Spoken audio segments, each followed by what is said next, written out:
Ito yung bahay kubo ko. ang ganda ng bahay kubo ko. Hindi ko pa natutulugan. Mag-e-end na ang summer, hindi ko pa nabibisita. Kasi nabisi ako masyado sa ano eh. Sa inyong mga LS. Ayan ah. I'm entering my bahay kubo. Ayan oh. My secret bahay kubo. Tinabunan ko ng tarp. Ayan. Ano yan yung, ang tawag dyan yung teheras. Ayan oh. May kulambo yan eh. Nasa ilalim yan. May kulambo. Under the tarp, may kulambo dyan. Kaya bago mag-end ng summer, matutulog ako dito. Ito ang hiding place ko. Okay.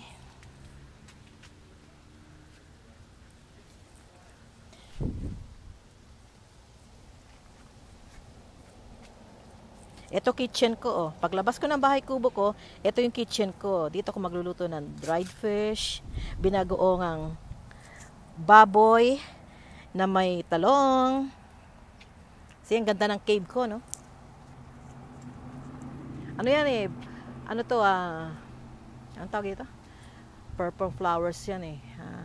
Ano tawag dito? Kalimutan ko na. Mga violet, ang bango-bango.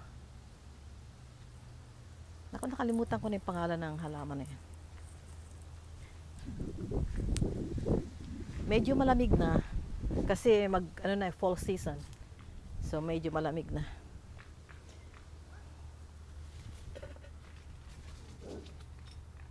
Tapos dito ko nag-spend ng time sa lawn namin, sa backyard namin, habang nakikinig ng mga LS ninyong lahat, ng mga vloggers in our community. Kikichismis, and at the same time praying for all of you.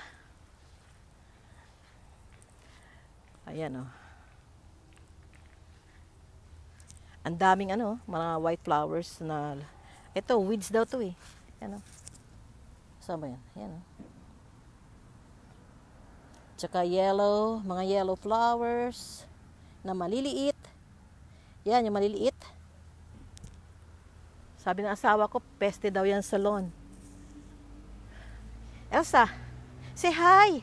Say hi to everyone, Elsa. Elsa.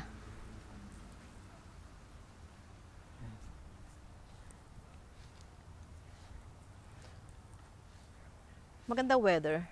Gusto ko tong ganitong weather, hindi masyadong mainit. May konting cool breeze.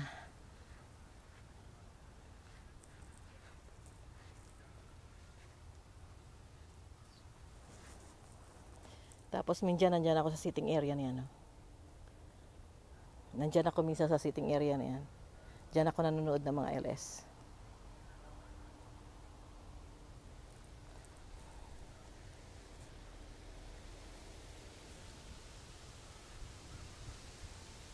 Nagbabaksakan na, falling leaves. Magiging marumi na yung lawn namin dahil ang daming dried leaves na nagbabaksakan. Kasi fall season na. Bird times na, September, October, November, December. Ayun, umiinom ng tubig ng aso ko. Yan. She's drinking cold water. Cold water. Yan na siya, satisfied na siya. Kala mo sinong Reyna.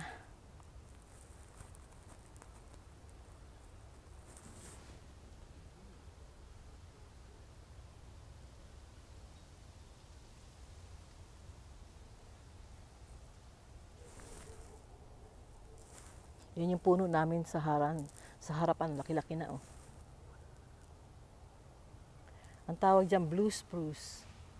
Ang daming ibon nakatira dyan.